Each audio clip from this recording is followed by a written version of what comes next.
আমার রসুলের থেকে দামি পৃথিবীতে কেউ আছে? একমত? আমার নবীজির থেকে কোন পীর, কোন বুজুর্গ, কোন আলেম, কোন মুফতি, মুহাদ্দিস, মুফাসসির, দার্শনিক, কবি, কোন বৈজ্ঞানিক আছে? সবাই একমত। নাম্বার 2, আমার নবীজির আদর্শের মতো দামি কোন আদর্শ আর কারো কাছে আছে? থাকলে যদি কেউ বলতে পারো হাফিজ ভাই, নবীজির আদর্শ ছাড়া আরেকটু ভালো আদর্শ আরেকজনের কাছে আছে, আল্লাহর কসম আমি তার আদর্শ দিব, মোহাম্মদেরটা বাদ দিয়ে দিব। পারবা দেখাইতে? কেউ পেরেছে? অবশ্য নবীরটা বাদ দিয়া নতুন কিছু আদর্শ উম্মতের কাছে বিক্রি করেছিল, চাইছিল যে মোহাম্মদেরটা বাদ দিয়ে আমরাটা গ্রহণ করে কিনা, কিন্তু তারা কামিয়াব হতে বলে। সব দিক থেকে এক, কেমন এক? যার কোন দুই। কুল হুয়াল্লাহু লাম ইয়ালিদ লাম ইউলাদ উলাইকাস ওয়ালিদু মাউলুদিরা ও খালিকাস। লাম ইয়ালিদ লাম ইউলাদ উলাইকাস ওয়ালিদু মাউলুদিরা ও খালিকাস। আল্লাহ এমন এক, আল্লাহ বলেন কুল হুয়াল্লাহু আহাদ। হে নবী জানায় দেন আল্লাহ হলেন আমার আহাদ, এক। আহাদুন মানিও এক, ওয়াহিদুন মানিও এক। আমার আল্লাহ ওয়াহিদুনের এক না, আমার আল্লাহ হলেন আহাদুনের এক। কারণটা কি জানেননি? ওয়াহিদ এমন এক যার পরে দুই আছে, আহাদুন এমন এক যার পরে কোনো দুই নাই। আমার আল্লাহ আহাদুনের এক, এমন এক যে আল্লাহর দ্বিতীয় কোনো উদাহরণ। আল্লাহ হলেন আমার এক। আল্লাহ পাক রিজিক দেওয়ার বেলায় এক, সম্মান দেওয়ার বেলায় তিনি এক, কারো থেকে কোনো পরামর্শ নেন। আল্লাহ তাআলা সম্মান দেওয়ার বেলায় এক, হায়াত দেওয়ার বেলায় এক, ইজ্জত দেওয়ার বেলায় তিনি এক, রিজিক দেওয়ার বেলায় তিনি এক। আল্লাহ রিজিকের চাবি কারো হাতে দেন নাই। যদি দুনিয়ার কারো হাতে রিজিকের চাবি দিতেন, ওই দুনিয়ার বেঈমানের আমরা হুজুরগো না খাওয়ায় কত আগে মেরে ফেলতো। দেয় নাই, এতে কত হামলা আর মামলা, ঠিক না? মহামারী করোনা, স্কুল বন্ধ, কলেজ বন্ধ, ব্যবসা বন্ধ, চাকরি বন্ধ। তাকাইয়া দেখেছ এই জমিনের মধ্যে কোরআনের একটা মাদ্রাসাও বন্ধ হয় নাই। কোন হুজুর না খাইয়া ভিক্ষা করেছে, বলছে করোনার ছেলে মেয়ে নিয়ে না খায় মরি, কিছু দাও, ভিক্ষা দাও। ভালো করে করেন, তাল মিলাইবেন না, সত্যটা বলবেন, মানে না না মানে। হুজুরেরা ভিক্ষা করছে করোনায়। এরপরও কিছু মুসলমান, সাধারণ মুসলমান না, কোন বেঈমানের বাচ্চাও না, যারা ইসলাম বুঝে, আলেম ওলামাদের ভিতরের হালাত পর্যন্ত জানে, এই রকম কিছু মুসলমান মুনাফিকেরা কয় আমরা মাদ্রাসাওয়ালারা নাকি ভিক্ষা করে চলি। আমি বলি যারা আমাদের ভিক্ষুক বলে ওরা ডাকাত, ওরা জালেম, ওরা সন্ত্রাসী, ওরা চাঁদাবাজ। আল্লাহ হেদায়েত দান করুন। আর জোরে বল। খারাপ লাগতেছে মনে হয়? চালাবো তো ইনশাআল্লাহ। বসবেন না উঠবেন?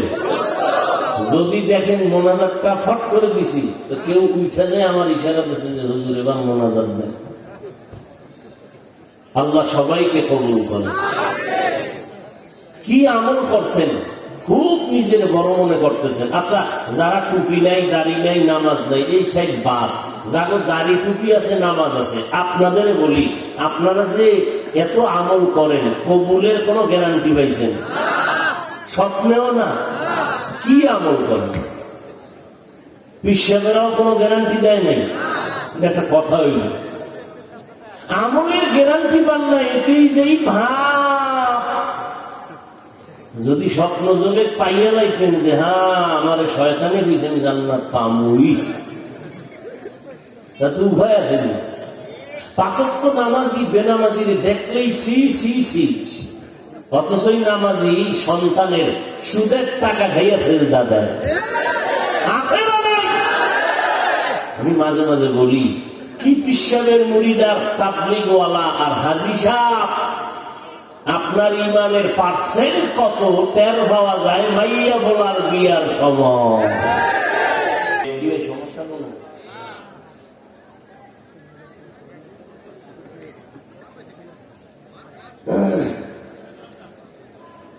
এই আজাবের বয়স না বইতে কত আজাব হইতেছে তুমি টের পাও। এটা ছাড়া টুপি পরে না, পরে রুমাল একটা বানিয়ে মোটামুটি না, তোমার কষ্ট হইতেছে আমি বুঝতেছি। আল্লাহ কবুল করুন, মহব্বত থাকলে আল্লাহ কবুল করুন। একটা টুপি দেয় অনেক নাই, টুপি নাই, আশেপাশের দোকানে একটা টুপি দেওয়া যায় না? আল্লাহ আছে ওই টুপিটা মাশাআল্লাহ মাশাআল্লাহ, ও তো আবার কানফুল হয়ে গেছে।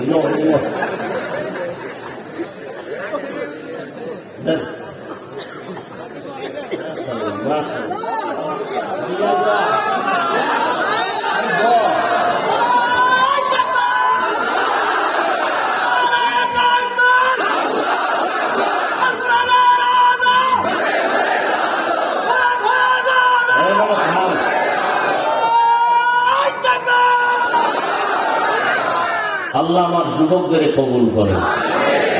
যুবকদের জন্য নবী কি কইছে খবর নাই, যুবকের খালি বিড়ি টানে আর সারা রাত মোবাইলের মোরাকাবা করে। আমরা মোনাজাত ধরি বইয়া, যুবকেরা মোবাইল নিয়ে মোনাজাত ধরে হইয়া, ঠিক নেই? সারা রাত মোবাইল সামনে নিয়ে মোনাজাত ধইয়া কবিরা গুনার প্র্যাকটিস করে সারা রাত কাটায়, আর চেহারা কাটানো হয়ে গেছে খবর নেই। যাও কিছু ভালো থাকতো, ওই চুল কাইটা হিন্দুর বান্ধরে সব শেষ। সে তো মনে করে আমার খুব প্রিন্স মনে হয়, প্রিন্স। তোমার মা কি তোমার দোয়া বাড়াই দিয়েছে চুল কাটার কারণে? যুবকের আমার একটা সত্য কথা বলো, আমার রসুলের থেকে দামি পৃথিবীতে কেউ আছে? একমত? আমার নবীজির থেকে কোন পীর, কোন বুজুর্গ, কোন আলেম, কোন মুফতি, মুহাদ্দিস, মুফাসসির, দার্শনিক, কবি, কোন বৈজ্ঞানিক আছে? সবাই একমত? নাম্বার 2, আমার নবীজির আদর্শের মতো দামি কোন আদর্শ আর কারো কাছে আছে? থাকলে যদি কেউ বলতে পারো হাফিজ ভাই নবীজির আদর্শ ছাড়া আরেকটু ভালো আদর্শ আরেকজনের কাছে আছে, আল্লাহর কসম আমি তার আদর্শ দিব, মোহাম্মদেরটা বাদ দিয়ে দিব। পারবা দেখাইতে? কেউ পেরেছে? অবশ্য নবীরটা বাদ দিয়া নতুন কিছু আদর্শ উম্মতের কাছে বিক্রি করেছিল, চাইছিল যে মোহাম্মদেরটা বাদ দিয়ে আমরাটা গ্রহণ করে কিনা, কিন্তু তারা কামিয়াব হতে। যেমন আব্রাহাম লিঙ্কনের আদর্শ, মাও সেতুংয়ের আদর্শ, লেনিনের আদর্শ, কালমার্সের আদর্শ, প্লেটোর আদর্শ, আরো আরো কত কত আদর্শ, কোন আদর্শের দ্বারা উম্মত শান্তির ঠিকানা খুঁজে পায় নাই। বিধর্মীরা পর্যন্ত বাধ্য হইয়া মুহাম্মদের আদর্শ গ্রহণ করে কালেমা পড়েছে। ফাইনাল কি জবাব? গোটা দুনিয়ার সমস্ত আদর্শ হলো না পাক, মদিনাওয়ালা নবীর আদর্শই শুধু পাক। এইবার আমাকে বলো, তৃতীয় প্রশ্ন, সেই নবীর আদর্শের ভিতরে কি নখ কাটার নিয়ম আছে? তুমি বেঈমানের লাইনে নখ কাটো কেন বাবা? বলো কি স্বার্থ আছে? থাকলে আমিও জানি। যদি কোনো যে বেঈমানের লাইনে নখ কাটলে চোখের জুতি বাড়ে, তা আমি ওই লাইনে নখ কাটবো। একটা লাইন দেখাও, একটা স্বার্থ। নবীজির লাইনে, নবীজির আদর্শে কি চুল কাটার নিয়ম নাই? তুমি নবীরে লাথি মাইরা বেঈমানের পা চাটা গোলামি কেন করো? কি স্বার্থ বলো? আমিও যাব। যদি বলতে পারো বেঈমানের লাইনে চুল কাটলে চেহারা সুন্দর হয়, স্বাস্থ্য ভালো থাকে, যৌবন বাড়ে, মেধা বাড়ে, চুলে উকুন থাকে না, একটা কও না, সাহস থাকলে দাঁড়ায় বলো আমি ওই লাইনে যাব। আর যদি বলো হাফিজ ভাই না এটা বলা যাবে না, আমরা ওয়াসওয়াসায় পড়েছি, তাহলে বলো আমি নিচে নামি, তোমার পা আমি ধরি, পাও ধরে বলবো মদিনাওয়ালার আদর্শ আবার নতুন করে শুরু করো। ভালো লাগে? কই একতারা নাই, হারমোনি নাই, বাদ্য নাই, ভাল লাগে? তাই বাদ্যযন্ত্রের গুলো শুনো কেন? মদিনার নবী বলেন এর উম্মতের দল, বাদ্যযন্ত্রের আওয়াজ যদি শুনো কানে আঙ্গুল দাও, কারণ এটা শয়তানের আওয়াজ। এগুলোর দ্বারা গুনার স্পৃহা বাড়ে, অন্তর মরে যায়। ও বান্দা তোমরা কেন এগুলো শোনো রে বাবা? এখন তোমরা আবার বাংলাও শুনো না, এত আপডেট হয়ে গেছো, শুধু হিন্দি শুনে। এক যুবক মোবাইলে হিন্দি গান চাইরা চলে আসে লাফাইতেছে। কি যুবক কি কয় জানো নি? আমিও জানি না, আব্বাও জানে না। তো লাফাও কে কয় মজা লাগে। এরে যুবক, ১,৫০০ বছর আগে পয়গম্বর বলেছেন দুনিয়ার যুবক বুড়ারা আমি মুহাম্মদের বিরোধিতা করেছে, যুবকেরা আমার উপকার করেছে, সহযোগিতা করেছে। এজন্য যুবকদের দিয়ে আমার নবী একটা কমিটি করেছিলেন, হিলফুল ফুজুল কমিটি।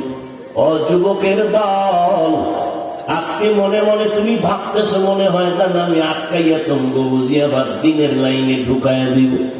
এতক্ষণ যে চিল্লাইলাম কোন এক সময় আজও না, বিগত দিনও না, কখনো বলি নাই আমি ৫ কল্লি টুপি মাথায় দিয়েছি, তোমরা যদি টুপি না দাও গুনাহ হবে, একবারও বলি নাই। আমি কওমি মাদ্রাসার সন্তান, একবারও বলি না কওমিতে না পড়লে গুনাহ হবে। আমি তাবলীগের লাইনের সন্তান, একবারও বলি না তাবলীগে না গেলে গুনাহ হবে। ও বান্দা আমি পীর মুরিদের লাইনের সন্তান, কিন্তু একবারও বলি না তুমি পীরের কাছে না গেলে জাহান্নামে যাইবা।